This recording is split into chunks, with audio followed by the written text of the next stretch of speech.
Le Parti démocratique sénégalais, toujours dans sa logique de s'opposer à la tenue de la prochaine présidentielle si les règles du jeu imposées par le candidat sortant restent à l'état. Son secrétaire général, qui en a fait l'annonce hier, a demandé à ses militants de sortir dans la rue avant, pendant et après les élections. Le PUR, lui, va reprendre sa campagne après une courte pause. Issa Sall a aussi annoncé une plainte contre Macky Sall et son ministre de l'Intérieur après les événements de Tamba. La fête de la Saint-Valentin est aussi célébrée ce 14 février. Une fête, dit-on, dédiée aux amoureux est aussi mise à profit au Sénégal pour faire aussi plaisir aux tout-petits. Voilà pour le sommaire. Le développement, c'est tout de suite.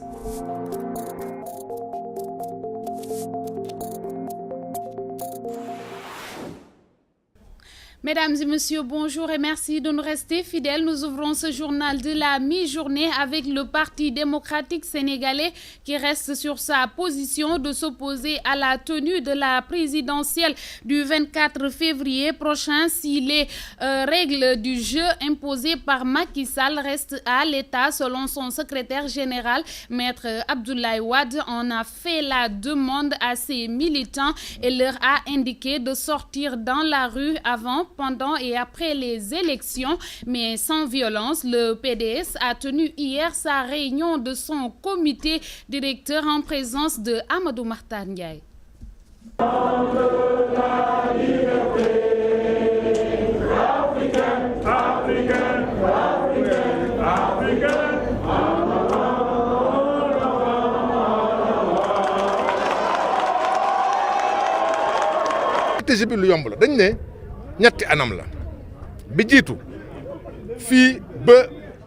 Après concertation avec le comité directeur, le parti a décidé de ne pas participer à l'élection présidentielle 2019 car Macky Sall a tout planifié pour truquer les élections. Donc, le parti ne participera pas à des élections qui ne sont pas transparentes. Notre stratégie est axée sur 3 points pour empêcher le déroulement des élections. D'abord, on appelle les militants à sortir dans les rues dès à présent jusqu'au 23 février pour montrer leur désaccord pour la tenue des élections frauduleuses. Ensuite, le jour de l'élection, on se mobilisera et faire tout pour qu'il n'y ait pas d'élection. Mais on fera tout ça dans la paix, car Maître Abdoulaye Wade appelle à la non-violence. Pour le 3e point, on attendra de voir si Macky Sall acceptera de décaler la date de l'élection présidentielle.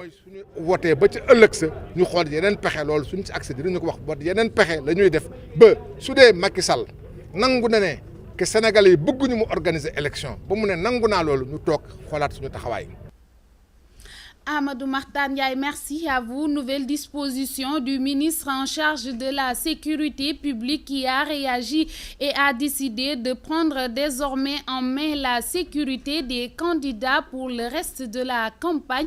Des éléments seront affectés pour suivre et sécuriser le déplacement des prétendants au fauteuil présidentiel. Une initiative bien appréciée par les acteurs politiques qui veulent que ce dispositif ne se limite pas qu'aux candidats, mais à tous les Sénégalais. Reportage Adam Bitey. Désormais, la police et la gendarmerie nationale vont assurer la sécurité des 5 candidats à la présidentielle. Une décision du ministre de l'Intérieur, Aly Ngouille Ndiaye, après le drame survenu ce lundi à Tambacounda. Une initiative que les acteurs politiques magnifient. Je pense que ce qu'il faut noter, c'est la volonté des autorités de l'État et saluer globalement le caractère serein de la période préélectorale. Il faut dire que c'est une décision qui est extrêmement importante, compte tenu bien entendu de ce qui s'est passé ces derniers jours. Donc nous saluons la décision d'avoir l'intention de protéger les candidats.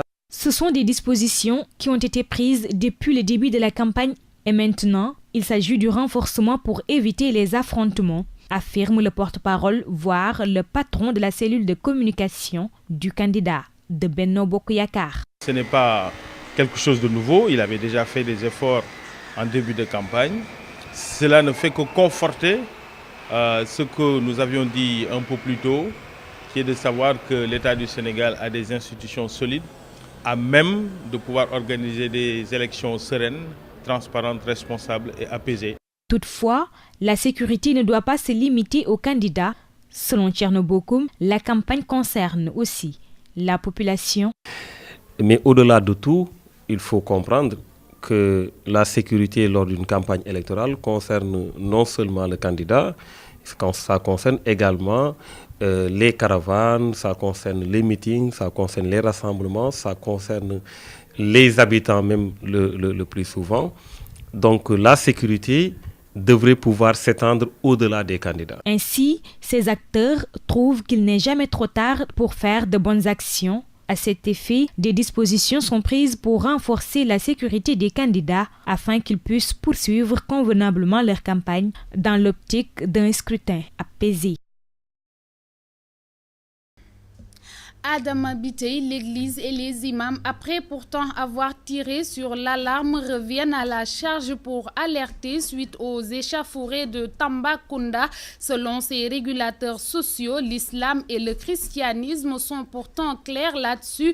Nul n'a le droit de semer la violence ni la vouloir, encore moins la souhaiter. Il invite à plus de responsabilités. Compte rendu Sarata Silvisou. Des scènes de violence constatées dernièrement dans la campagne électorale, causant des morts et des blessés graves, une situation qui ne laisse pas indifférents les religieux qui déplorent cet état de fait. On ne devrait pas en arriver à ces actes de violence. Et on ne s'imagine pas le mal, la souffrance que les gens sont en train d'avoir parce qu'un membre de leur famille est mort, a été sacrifié pour des élections. Qu'on ne nous dise pas que Ndogolu Yalla la. Et Allah subhanahu wa ta'ala nous l'a clairement signifié dans le Saint-Coran. Il nous dit, mettez-vous à l'abri de la violence qui n'atteint pas forcément que ceux d'entre vous qui ont été injustes, n'est-ce pas? Et notre prophète Mohammed nous a clairement dit dans un de ses hadiths que la violence est en train de dormir dans son coin. Et Allah subhanahu wa ta'ala a maudit toute personne en fait qui tenterait de la décréter ou de l'éveiller. Même si les religieux ont eu à plaider pour la non-violence dès le début de la campagne électorale, un appel qui semble tomber dans l'oreille d'un sourd, mais cela ne décourage nullement. Comme le dit la Bible, qu'ils entendent, qu'ils n'entendent pas, on doit le leur dire.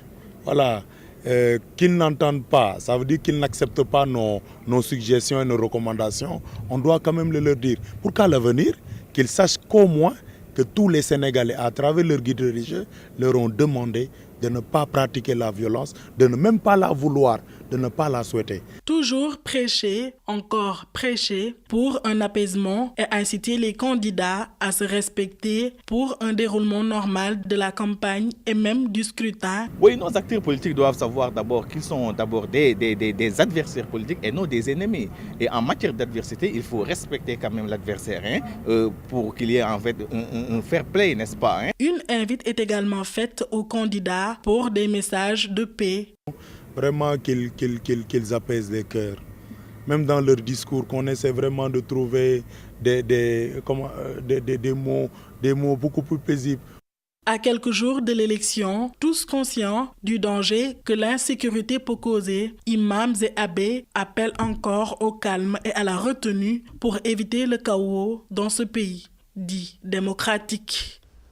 Mais en attendant, le Parti de l'Unité et du Rassemblement qui avait suspendu sa campagne va la reprendre. La coalition a aussi décidé de porter plainte contre Macky Sall et son ministre de l'Intérieur. Face à la presse, Issa Sall a aussi dit que sa coalition va commettre un pôle d'avocats pour suivre le dossier. Compte rendu, Abdoulaye Ndiaye.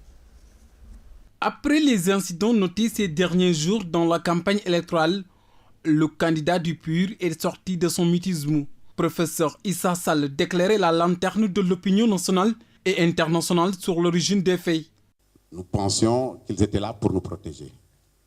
Au Kenya, c'était tout le contraire. Ils ont barré le cortège pendant plus d'une heure. Ce que le commissaire vienne me voir pour me dire, écoutez, M. Sall, j'ai fait exprès de barrer votre cortège parce qu'il me faut connaître la composition de la délégation et éventuellement entendre certains éléments de votre garde rapprochée. Comme s'ils voulaient inciter les jeunes à s'approcher de nous, ce qui a été d'ailleurs le cas. Ils ont pris 23 éléments de ma garde rapprochée qu'ils ont amenés à Tamba pour audition. Face à ce qu'ils qualifient de la lourde responsabilité de l'État et du ministre de l'Intérieur, un pool d'avocats est déjà constitué. Ces conseils nous serviront de prendre en charge nos camarades qui sont actuellement en audition à Tambacounda et de voir la conduite à tenir relativement à l'irresponsabilité de l'État du Sénégal, à l'irresponsabilité du ministre de l'Intérieur, à l'irresponsabilité du commissaire de police de Tambacounda et à l'irresponsabilité de toutes les personnes qui ont participé à cette odieuse affaire. Ceux qui pensaient que le PUR allait mettre en stand-by sa campagne électorale peuvent déchanter. Nous n'avions jamais arrêté notre campagne parce qu'une campagne ne se fait pas avec un seul cortège. La campagne se fait de façon parallèle. Il me fallait donc rappeler sur Dakar et expliquer à l'opinion nationale et internationale ce qui s'est passé. Suite à ces incidents qui ont causé la mort de 2 personnes et 27 blessés à Tambacounda, le ministre de l'Intérieur a pris des mesures hardies. En lieu et place les milices, ce sont désormais les forces de l'ordre qui assurent la sécurité des 5 candidats jusqu'à la fin de la campagne électorale. Toujours dans l'actualité nationale sur le terrain, la campagne se poursuit avec cette mauvaise nouvelle au sein de la coalition Sonko président dont la caravane a subi un accident sur l'axe Bignona-Ziguinchor. Bilan, une dizaine de blessés dont 2 cas sérieux. Ousmane Sonko est allé au chevet des blessés. Il se prononce au micro de Abdoulaye Wadjanga. Bagni dellu la sen auto def accident. C'est au moment de leur retour après notre meeting que leur véhicule a fait l'accident. C'est la volonté de Dieu. On a dénombré 17 blessés. Il y a ceux qui se trouvent dans des situations critiques, dont une personne dans le coma. Au nom de la coalition que je dirige et à mon nom propre, nous présentons nos excuses. Nous sommes venus les rendre visite et nous allons tout prendre en charge.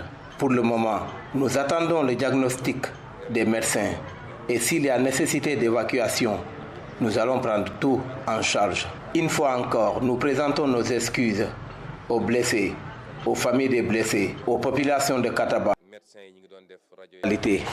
Et nous présentons également nos excuses à tous les Sénégalais, puisque le Sénégal est un pays de paix. Et puis ce 14 février est célébrée la fête de la Saint-Valentin, une fête, dit-on, dédiée aux amoureux.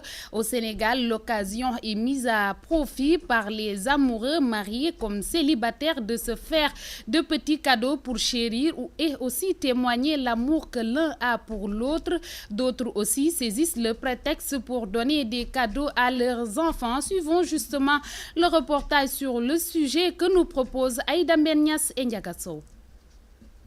Célébrée partout dans le monde, la journée du 14 février est une occasion spéciale pour les amoureux d'exprimer leur amour. Cependant, l'importance de cette journée ne laisse pas indifférent ce couple qui prévoit de la fêter en famille. Là, on va fêter ici en famille, voilà, avec les enfants et ma femme.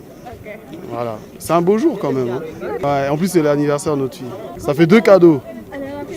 Un pour la fille et un pour la maman. Jour de Saint-Valentin, c'est jour c'est tous les jours. Cette fête n'est pas seulement destinée aux mariés, car les célibataires prévoient aussi d'y s'investir en fonds. Vous n'avez pas vu le rouge noir? Je compte aller faire la fête. Je ne suis pas encore mariée, mais je vais sûrement faire la fête avec mon copain. C'est vrai que l'amour, ça se vit chaque jour. Mais aujourd'hui, c'est fait spécialement pour prouver son amour. C'est pourquoi on s'adapte à ça. Pour Aïssatou Fall, son défunt mari est toujours son bien-aimé. La personne que j'ai aimée, je l'ai chérie jusqu'à sa mort. Il ne me reste que sa photo. Mais à chaque fois que je la regarde, tous les sentiments renaissent en moi. Moi, je pense que même la mort ne peut tuer l'amour. Au Sénégal, les femmes semblent être beaucoup plus intéressées par la fête de Saint-Valentin. Pour certaines, tous les moyens sont bons pour réitérer leur amour et faire plaisir à leur partenaire. Voilà, mesdames et messieurs, c'est sur cet élément de la Saint-Valentin que nous refermons cette édition. Merci de l'avoir suivi. L'information revient à 14h en version Wolof avec Dji Diop. Tout de suite, je vous laisse avec Assietou Diop et son équipe dans 12-14 pour la deuxième partie. Excellente suite des programmes sur Radio Dunia Vision. Au revoir.